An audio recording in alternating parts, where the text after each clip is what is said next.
Our next honoree, throughout the 80s, 90s, and into the millennium right now, his store was the fashion capital and still is unto itself. Open 24 hours a day initially, 7 days a week. In the 80s were the best of the times, and the worst of times as well. Best of times for rap music, worst of times when crack cocaine came into our neighborhood.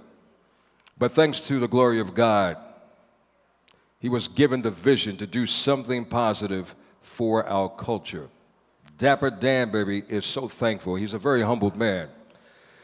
To all who have made it possible. He went from selling clothes on the table, and some of you remember this, on the sidewalks right here on the streets of Harlem. Now he owns his own giant billboard on top of in Harlem. He went from having holes in his shoes as a child. Now he only wears Gucci loafers and so much more. Dapper Dan came from the poorest neighborhoods in Harlem, now has the brownstone in Harlem. He never had to desire to move any place out of his community but be amongst his people. He never let the fame and fortune, the recognition get to his humble heart.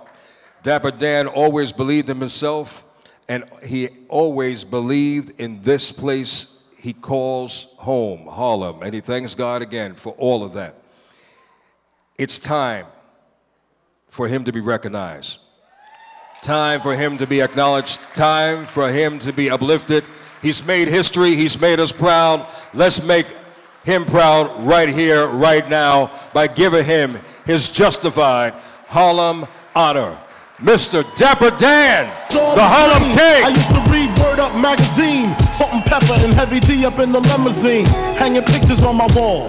Every Saturday, rap attack Mr. Magic Marley Marl. I let my tape rock till my tape pop, smoking weed and bamboo, sipping on private stock. Way back when I had the red and black lumberjack with the hat to match. Remember rapping Duke? The hard, you never thought that hip hop would take it this far.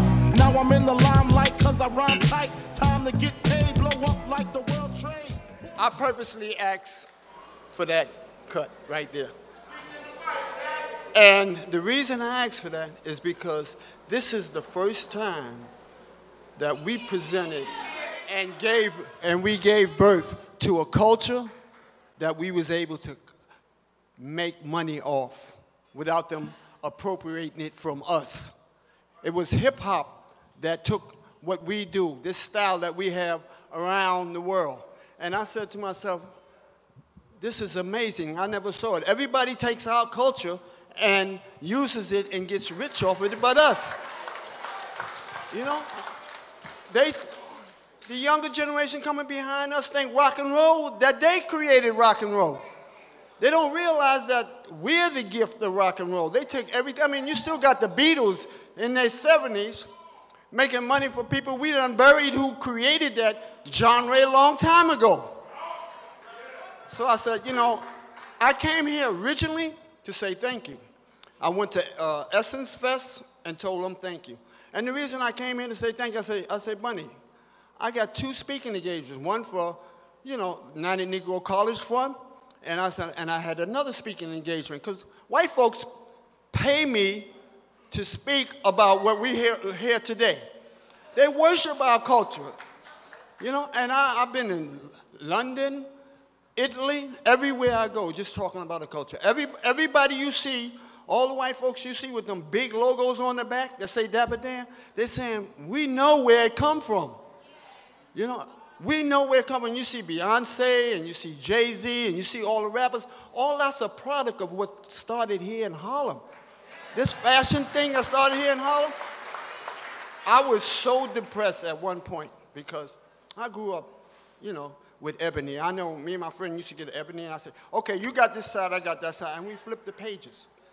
Everything on this side belonged to him, and everything on this side belonged to me.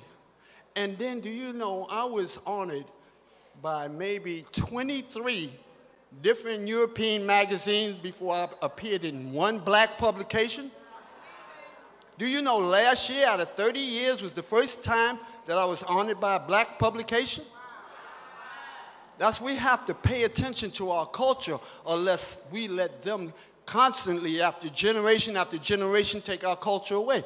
One of the great things about music and art is that we keep creating it. You know, we have Sylvia's, but they learned how to make soul food already. The only thing that we can constantly regenerate is our arts, our aesthetics, the things that we create generation after generation.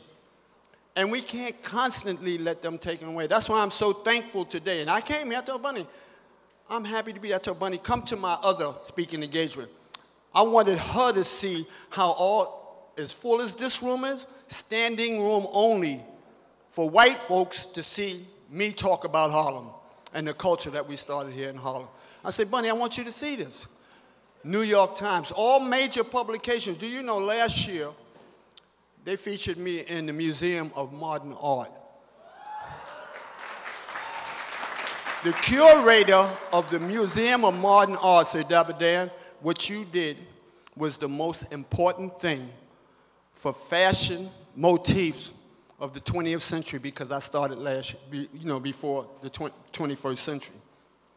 I'm featured in the museum twice at FIT, twice at Parsons, the African American Museum. I don't even have enough original pieces left to put in all the museums that want collections. Like, I had to go online to say, anybody who has an original Dapper Dan outfit, they want them. They're collecting them in Japan. They're collecting them around the world. People are so excited and overwhelmed by this culture that we started right here in Harlem. This is amazing. So that's why I was here today. I said, I just want to thank everybody for being a part of this. This is not just me. This is who we are.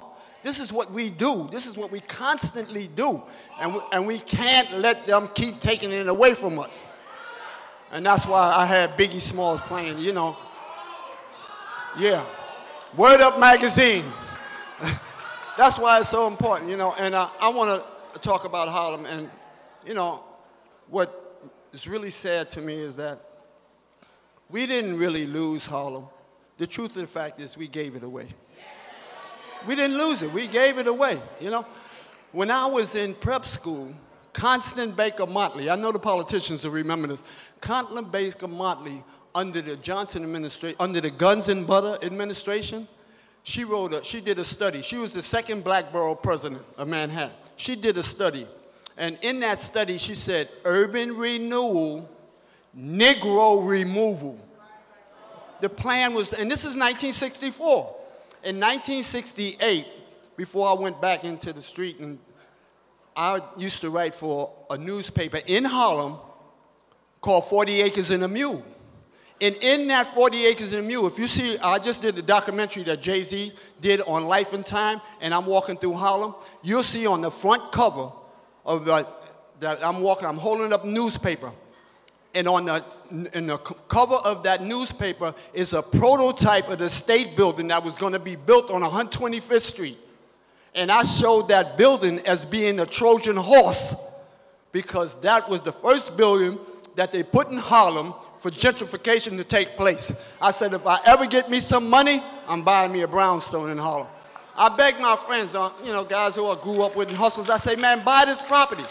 They told me, nah, man, you just want us to be there because you're there. And then they ran. Everybody ran and moved by white folks. And then white folks came move by us.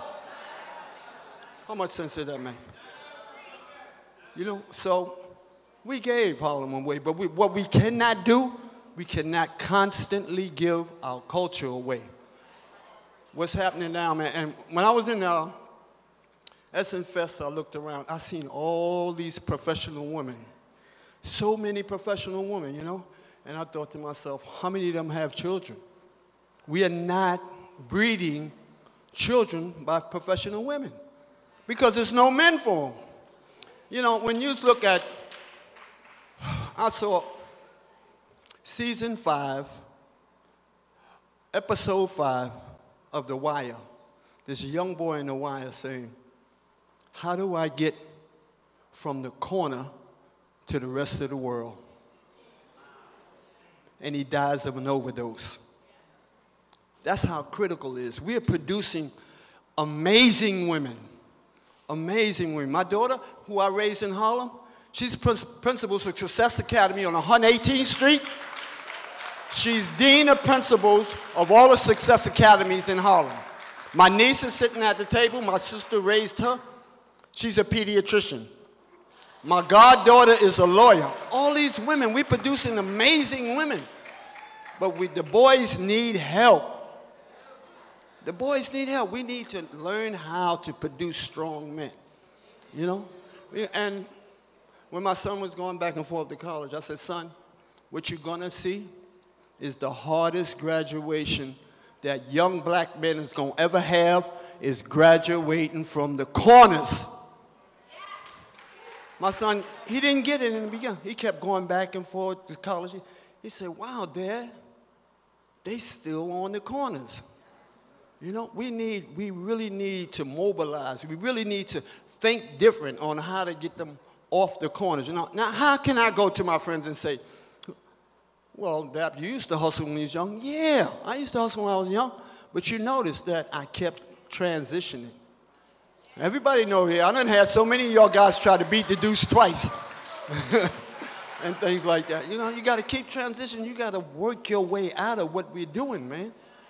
And what pains me, when I wanted to change my life and turn my life around, I said, you know what, I'm not doing this street thing no more. I left and I went to Africa. I lived in Africa, traveled around Africa. Dr. Henry Clark made a statement one time. He said, he used to come to 40 Acres and a Mule and counsel us. And this is what changed my life. Dr. Henry Clark says, one of the guys on the editorial board, he said, Dr. Henry Clark, he said, if we the chosen people, if we these special black people, why are we going through these changes? Why are we suffering the way we are? Dr. Henry Clark says, that's because of a transgression that we made long before white folks did this to us. You know, and he never gave the exact thing of what that transgression was. Then I said, you know what, I got to study this situation. And everywhere I went in Africa, it was the same thing. And it's the same experience that we have here. Tribalism, colorism. We don't know how to come together. You know? They would have never been able to go to Europe and come back and conquer Africa the way they did if we would have stuck together. Even today, my African friends, we engage in conversations about the same subject. We cannot organize. We cannot. That's why it's so important that we have the politicians here today and giving out the messages today. I mean, you got to be you could be a Democrat, Republican, independent, or an idiot and don't vote. We got to vote. You know, we got to make a difference. We got to start pulling this whole thing together, man. Now, lately, there have been a lot of people come by the store. I'm so shocked. Now we got lawyers, we got doctors. We don't even know they're in Harlem. Everybody who's coming, all the black people who are coming back to Harlem are significant people. They understand the value and the significance of Harlem. I'm making a living right today. People, when they come and buy from our store, what they're buying is part of the history of Harlem. They can't understand. When Gucci came to me, they came to my son Jelani, they said, Black Twitter, amazing. When they copied that jacket, when Gucci copied that jacket that Diane Dixon wore, the women in Black Twitter say, hold up. No, that's not happening. Black Twitter went crazy. They had Beyonce calling me. Gucci had Beyonce calling me, had all these prominent people calling me and say, look, we want to talk to Dapper Dan. We want to resolve this thing. You know? So I told Jelani, I said, okay, my son. I said, tell him come to Harlem. I said, they came to Harlem, sat down in the brownstone, and we cut a deal. I said, I don't want no collaboration. That's out. I want a partnership. No window dressing. There'll be no window dressing. This got to be a partnership. And that's what it is. Everything that I produce at the atelier, brand new word, atelier in Harlem, you know, is exclusively for us and reflects us. The collection, the Dapper Dan collection that you see around the world, that's in every Gucci store, and we get a percentage of that. So it's a new day. We need to take advantage of the culture that we put in America. We are the only culture that America has. And they keep taking it away from us and taking it away from us. Just look around at the results, man. And so I came here tonight to give thanks to you, and I'm so happy. And thank you for honoring me, and thank you for honoring yourself, because I came here to thank you.